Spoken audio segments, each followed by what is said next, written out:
Metalheads, brothers and sisters, it's me back again, Eddie D. With me in the studio is our producer, Dr. D. And today we've got Darren Duffy from Deithesis. How's the form, Darren?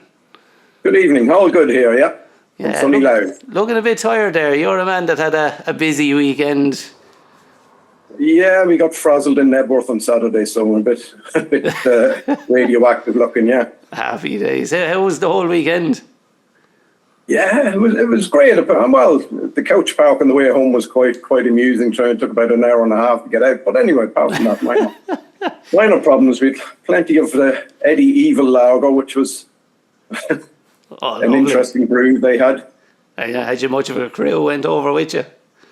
Well, we were in the airport. There's two of us from Ardee, then we've seen a few from Dundalk. There was some Drogheda, some from Duleek. So there was a few from our side of the country there, yeah. I'm sure there was others, but they were the few we met when we were in the airport Friday morning, so. Yeah, deadly. Always something like that. Maiden gig is deadly because it always... Yeah, not many people know the Metalheads Club started up through the Iron Maiden fan club. We used to run the Dublin meetups back in the day, back on the old tours. So, yeah, the Maiden fans is always great to hang out with them for the weekend. Yeah, well, the anniversary and all that, and the museum, and, they made a good effort. Yeah. Did you see the Blaze Bailey gig? No, that was on the Friday, so we didn't manage to get down for that. You had to be camping, so... right, yeah. Oh, that's right. It was only the campsite people left in for that one. Yeah, so I think early on Saturday, they reckon there was about 50,000 in, and then when Maiden came on, allegedly there was over 70, so... Jesus. And how was Maiden? One of my favourites, always good. And they finished 3 encores and 2 of my favourites, so he got Aces High and Wasted Years in the last 3, so... Ah, deadly. And how was Infinite Dreams? That's my favourite. I still haven't seen that live. That was another highlight. It's on YouTube, look it up. It was... Yeah. It's as perfect as it could be. Deadly. So. And how was Simon Dawson? How was he filling in for Nico? Once you don't notice him, then you know he's doing okay. Right. Only when something goes wrong, people will go, but yeah. No, there was nothing noticeable, so that's good. That's brilliant, yeah. There was rumours Nico was going to make an appearance, but I think that was kind of wishful thinking, so. Yeah. Nico's in Dublin in November as well. Did you see that? He's doing an audience with Nico McBrain. I see that. He's a funny guy. Yeah, I'd say that'd be good crack. Any interviews you see, he's a kind of a comical kind of character. He is. Yeah, brilliant altogether. Yeah. Anyway, we have you on to talk a bit about Deithesis, and you're coming along with new music now fairly soon. But we'll just go back to the start briefly. So it started off with just the 3. It was yourself, Alan, and Michael started off. Yeah, well, it actually happened during the lockdown. Right. At the time, it was indefinite. Like, what am I going to do at my time? So, sat at home studio, and I recorded the guitars and the bass here. And then I said, right, I knew Michael from we used to do a Slayer tribute band. Deadly. The imaginatively named Slayer. Spelled it wrong. Pirate version. So I knew Michael. So then I had the demos recorded. Michael went down and done the drums on two Sundays. Yeah. And that was the way it kind of came together. Alan done the vocals afterwards, and it sort of had to do it independently. We weren't allowed outside the house, so it was a bit of a disjointed effort. But that's the way it kind of happened. And then we were kind of struggling for songs. I had seven recorded, and then I broke my wrist, so put me out of action for about a year and a half. So we had 7. There were 7 songs, and I said I needed an 8th one. So when I started being able to play again, the Harbinger intro was kind of written after the fact, just to kind of fill it over the 40-minute mark, Yeah. So that's the way it happened. And then, as I said, it took a little while before I could play any solos and stuff. So that's what held it up. But we got there eventually. Yeah. I meant to ask, who did the solos on Unseen and Once Forsaken? Oh, that's me on all of it. Yeah, I done all the guitars on the... Jeez, yeah, you did some work on those now, because those solos really stood out, well, to me anyway, out of the whole album. They really kind of carried the songs. along Well, with the lyrics. that depended how broke the wrist was. Well, to do with a broken wrist as well, I can't wait to hear the new music if everything's okay on this one. Yeah, I know. I've plates and pins and everything in my arm, so it's great fun. Deadly. Not right. I wouldn't recommend it to anyone, though. No, it does slow your guitar playing down a little bit. So, and it was the fretting hand as well, so it just makes life even more complicated, But we're getting a bit better as time goes on. So happy days. And who came up with the lyrics for that? Who's the lyric writer? I'm to blame for all of it, more or less. I had the main lyrics written, and then I gave them to Al, and I said, "Look, and here's the song here." I said, "Do you want to add anything to it?" So he come back, and there's a few added bits of Al in there as well, in a couple of songs. So sort of thought his lines were a bit better than mine. Right. Very nice of him to say, so wasn't it? Yeah.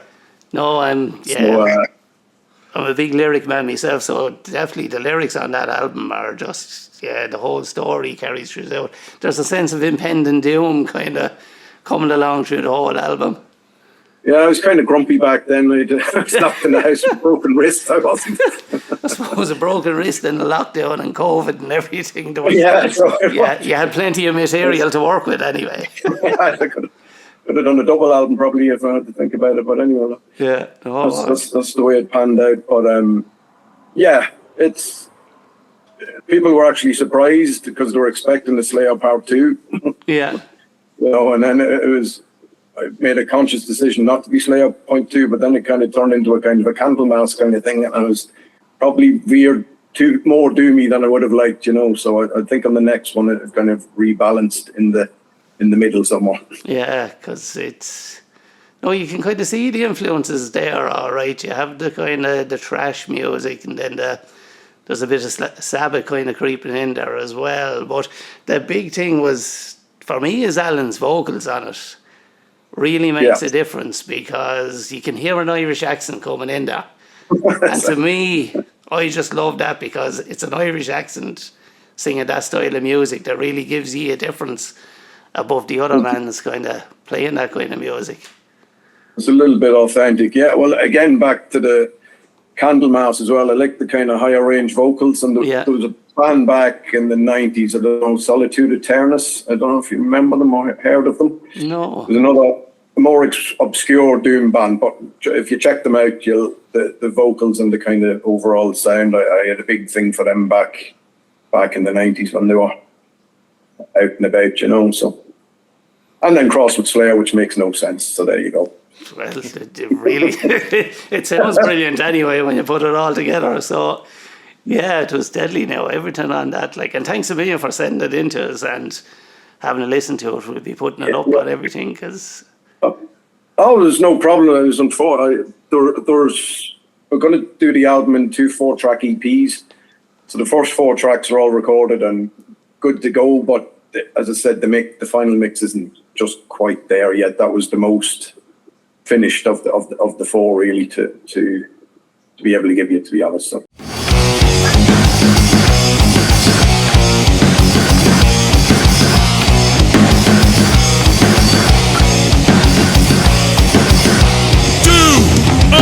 Not see what I should see. Awaken in me my disparity. Do I not believe what I believe? Awaken in me my disparity.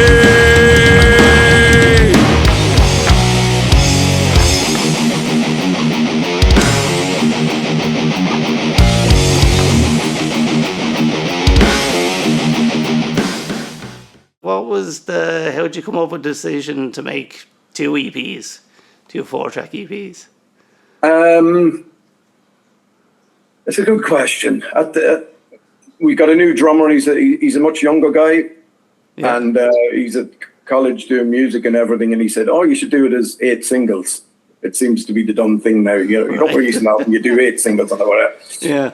No, I'm not quite down with that. I says we'll have it and we'll.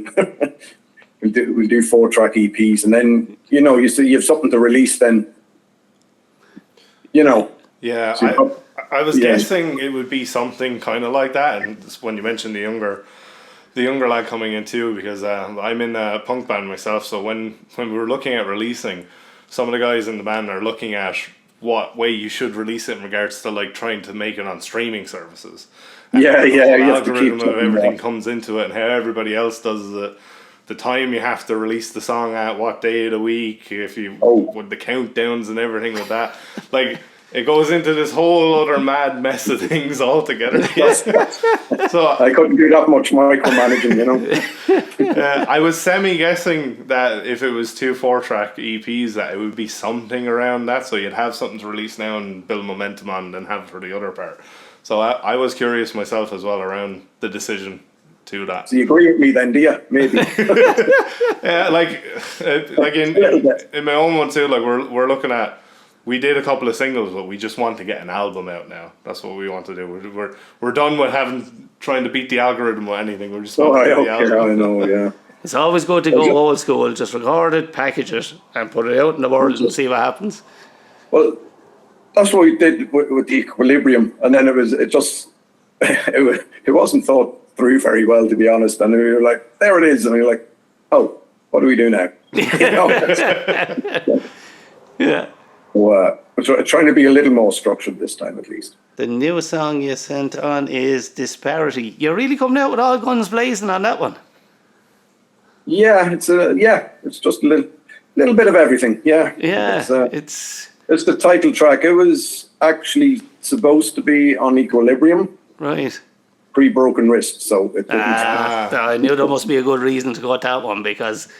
Jeez, it was supposed to be track 8. Yeah, it was supposed to be the kind of faster one at the end. So. Yeah, it really comes along, kicks you in the teeth, all right, the minute you hit play on it. So it's deadly. You can kind of little bit of the Slayer influence there, a little bit faster than what was on the last one, all right. But yeah, it's it was supposed to be on the last album, but that's the way things happen. So it was rewritten a little bit, to be honest. It was. Slightly different. The mid section, and I think it's probably about 3 solos in it now instead of 1 because I can play a bit again. So it's just the more you can do, but you have to, at a point you have to stop tinkering because you'll forever be going round in circles and adding little bits in, and Yeah. At some point you have to just you can be your own worst critic and just I can do this better, but yeah. You're just playing the same thing. It's 2 different tiny little ways different. Yeah, no. See, even the guy that's producing it, we went down and done that, and he was listening. He go, I can't really hear much difference in it, But when you're playing it, it's very subtle, and he was sort of like, just stop, will you please? That's why I think it is good to have a producer, because you need someone to come in and say, right, lads, this is perfect. This is enough. Yeah. I'll never get rid of you, know. And who's producing this one for you? Tommy Kelly again. So he was, there's a venue in Dundalk called the Spirit Store, be quite well known. Yeah. And we played in there a few times with the Slayer tribute, and Tommy was the sound man. Yeah. And so haphazardly we crossed paths we were both bringing our kid to the swimming pool at the same time, and we sort of looked around and go, Jesus, Tommy, I haven't seen you in ages. Yeah. Oh, what are you doing, blah, blah, blah. And I said, I'm doing this little project. And he says, oh, yeah, I've got a home studio now. And he says, I'm producing stuff and all that. And there you go, just completely random. And Tommy will be doing this one as well, so. He did such a good job on the last one. Yeah, it's great. He had a lot of work to do on that first one. I'll be honest with you. He was getting little bits, parts of songs, and how he patched it together. I have to give him great credit. It was far from straightforward what he had to deal with. So yeah. And was it just the 3 on the first one, or did yes? And yeah, it was just the 3 on the other one. It was just, so I done all the guitars, all the bass, and I recorded it to a drum machine. Yeah. And then I basically give called Mickey up and I says, these songs done, will you drum? And he was like, okay, yeah. But again, with the lockdown, couldn't practice, couldn't do anything. So we basically listened to the guide tracks, and then he went down on 2 Sundays and recorded four tracks over 2 Sundays. So right, fair play. That's a very, very disjointed and not probably the way we should have done it. But then, as you said, during the lockdown, what else were you going to do? So yeah, you made it work during it anyway. Sorry? You made it work during it anyway, and you got a good result. Well, yeah. Well, we did our best anyway. A lot of the credit has to go to Tommy for patching it together, you know. So the different recording sessions, then the levels and the sounds might have been slightly different, you know. And he had a fair bit of patching together to do, to be honest. But he done a good job now, in fairness. So this time we're a bit more organised. Yeah, you have the full complement now on this one, all 5 of you together. Yeah, so we done a couple of gigs, and John Rankin joined. Then he's there used to be a band in the dock called Manifest back in the 90s, kind of a thrash band. So he was with Manifest. I knew him from that. And then Richie has joined on bass now. He's Metalheads, you know, the Metallica tribute band. Oh yeah, I actually supported them on one of my old bands before. Oh right, yeah. So Paddy's joined from Metalheads. It's just a little something extra to be at, you know. The tributes, you can only take them out so often, you know yourself. That's it, yeah. But there's definitely from what you sent me so far, there's definitely a fuller sound coming out straight away in this one. That's why I think it really kind of, when people who know the old stuff are going to hear it. Yeah, I know if this is the first stuff, yeah. It's definitely taking it up a notch again, yeah. It's hopefully so. That's the perception. That's taken nothing away from the old stuff, but it's really building on what you have now. It's yeah. As I said, it was a point in time in strange times. So it's like able to go out and meet up and be able to interact with the other guys. You know, it makes a shocking difference. Like, you know. Yeah.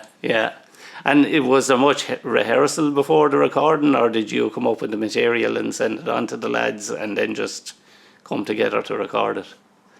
It was mainly me. I had the stuff and then sent out the guitar tracks, and I just said, is there anything you'd like to add or delete or complain about? And come back to me. So we kind of had meetups more so than a rehearsal, shall we say. So yeah.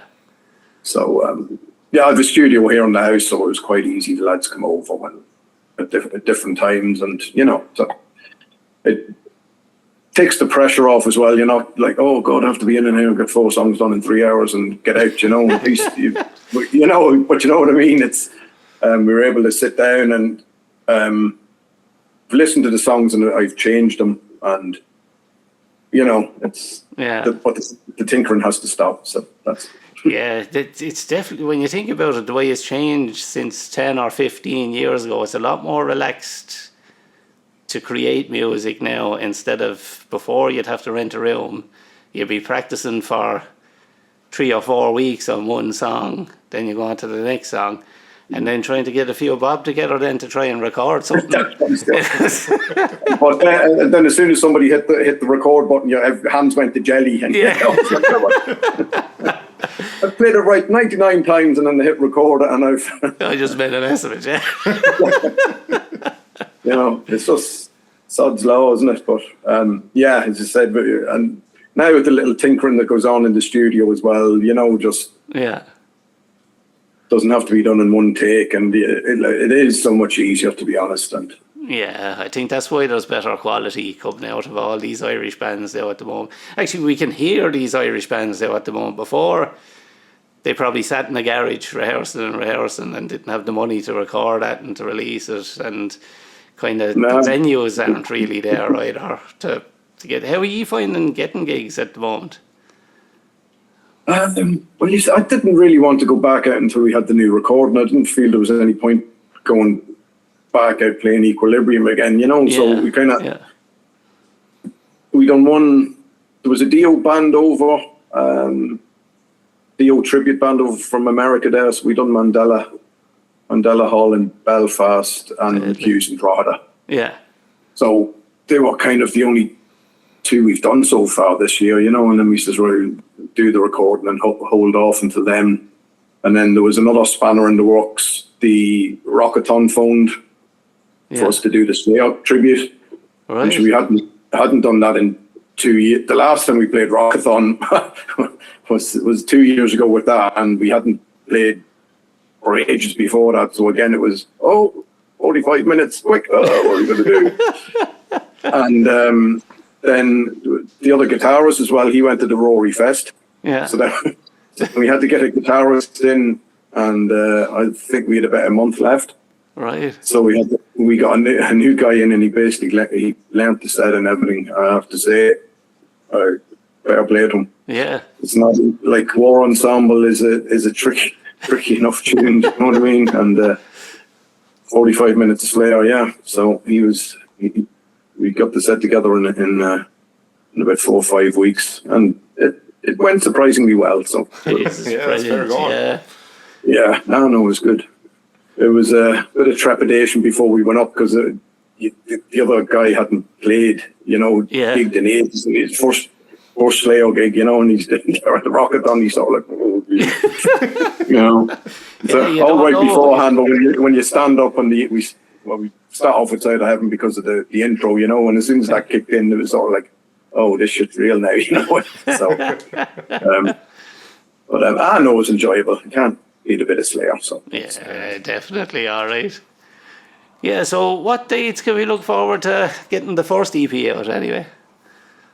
Well, I hope to have Disparity done this week, and I think the other 3 should slot in fairly quickly after it. So I'll make a decision on Thursday, but I'll definitely have Disparity out in the next couple of weeks, and then we'll probably put the 4-track EP up then mid-August maybe. Yeah. That's the rough plan anyway. So as I said, the Rockathon then just kind of threw me off kilter for a while. So well, it's a good delay to have, to get up and play a bit of Slayer for a while. It was just the amount of practice that had to go into getting back up to speed. You know, it was just after 2 years, it's. I should have done a Pink Floyd band or something in my. No, fair play to you now to come out and do that. That's deadly. Yeah, we will. Yeah. And then we were sort of there as well, and we were like picking the set, and like, all right, you have to do Rain and Blood, you have to do Angel of Death, and then you have to do War Ensemble. And then we were one song short. We had 40 minutes, and when they were picking around, and then we says, right, we just do a random off the wall one. So we done Behind the Crooked Cross then as the right. That's the weird deep cut. So Jesus, deadly. Yeah. How the crowd react to that? So yeah, it was enjoyable to do a strange one that's not. I don't think they even played it much themselves, did they? So, no, I don't think so.